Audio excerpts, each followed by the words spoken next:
I review a lot of flashlights, and the thing is, they don't always live up to expectations, or at least I keep my expectations pretty low. So when something comes in the mail and it exceeds anything that I expected, well, that's definitely of note, and that's certainly what's happened here with the Manker E05 second generation. So I have had the first one and it wasn't anything impressive, but what they have done with this next version, well, let's just go ahead and talk about it. So to start this off, I want to tell you my experience with the past generation E05. It had a few issues, not so much an issue with UI, but rather a heat dissipation problem. It didn't manage heat very well, but this next generation light, they've made specifically a big deal about using a larger copper pill, which is a heat sink that rests behind the front of the emitter.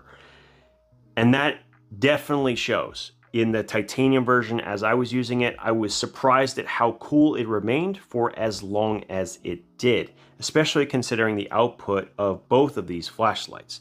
Now, the only difference between the two is in the copper, we have the cool white, and in the titanium, we have the neutral white. So the neutral white, which is a high CRI, has a maximum output of 800 lumens, whereas the copper has a maximum output of 1300, which is damn near close to class leading. It's pretty close. There are other flashlights out there that hit close to that mark or about that mark, but can't also match it in candela rating. So it's really up there with the best right now as far as outputs are concerned. Now you're seeing two variations. These are the two I have, copper and titanium, but they also have aluminum, which is only coming in at around 30 bucks. And it gives you the same features that we're going to be talking about today.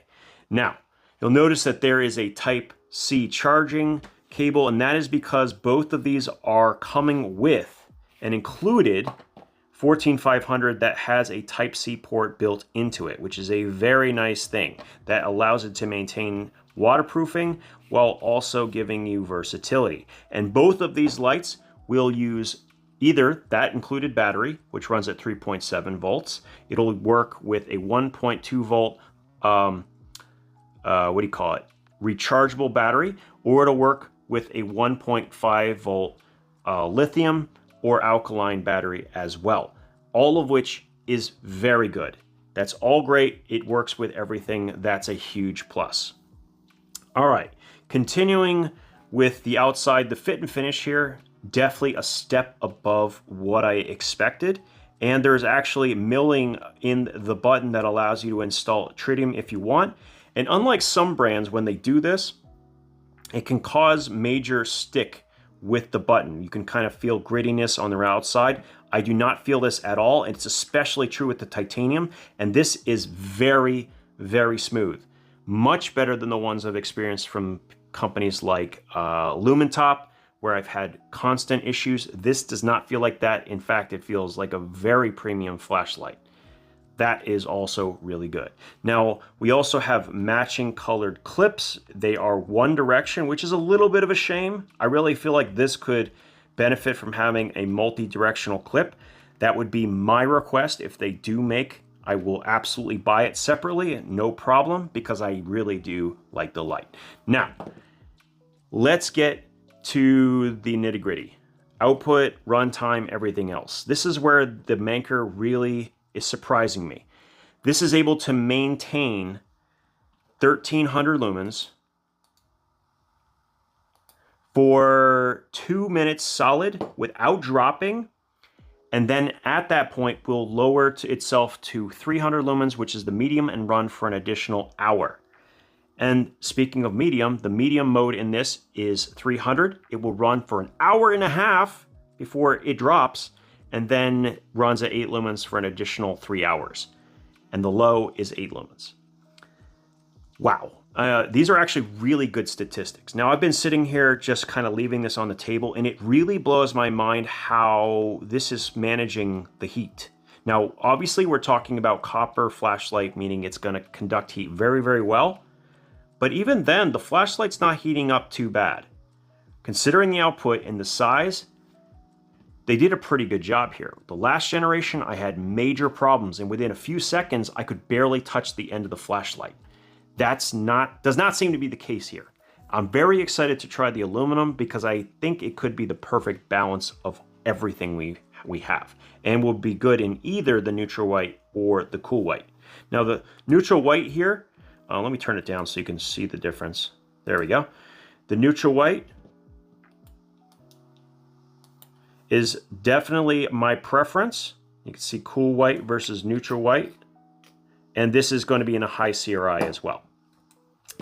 This has basic mode memory, 3 modes. It will remember the last mode you had. You wait for a few seconds and it'll always come back in on that same mode. There is, however, a hidden mode. So here's where the strobe warning comes in. To access the strobe is hidden, and I like the way they have accomplished this, is to half press the button very quickly, so just like that. And it's actually so fast, I gotta say, that's a clever way to access strobe. Really, I mean, actually, I like it. I don't normally say that, but I do. My only concern is if you don't know that to be the case and you're cycling through the modes really quickly, you could accidentally strobe yourself. And no one likes to be strobed. No one. Okay? So just be aware of that. If you are switching modes, make sure you give it enough time between them. And it's only a half second, but you can quickly end up with a strobe being flashed in your face. And at 1300 lumens, that's a pretty bright strobe. So it is actually a practical one, where you see strobes sometimes on flashlights with a max output of like 150 lumens, which is so silly. This actually is bright enough to actually justify it. I like that. I also like that it has different emitter types. I like the selection of outputs, the fact that they have an 8 lumen mode that runs for, let me just double check, make sure I get this right, 50 hours. My goodness, that's actually really good.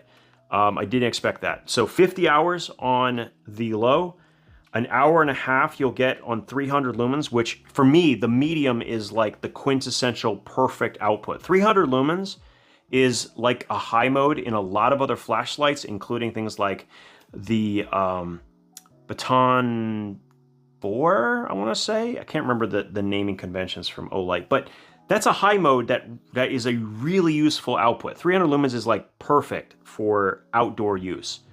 I really like this light. I don't know what to say. I mean, I'm actually kind of surprised. If it were not for the lack of reversible clip, this would have probably replaced even my favorite flashlight, at least for a little while, until I'm sure I wouldn't switch back.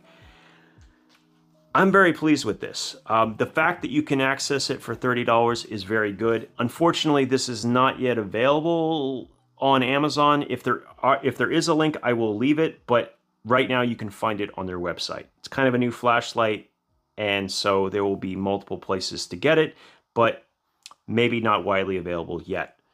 Overall, they've done a very good job with this new flashlight, and I can't wait to see their updates for their other models like the right angle AAA, which was one of my favorites.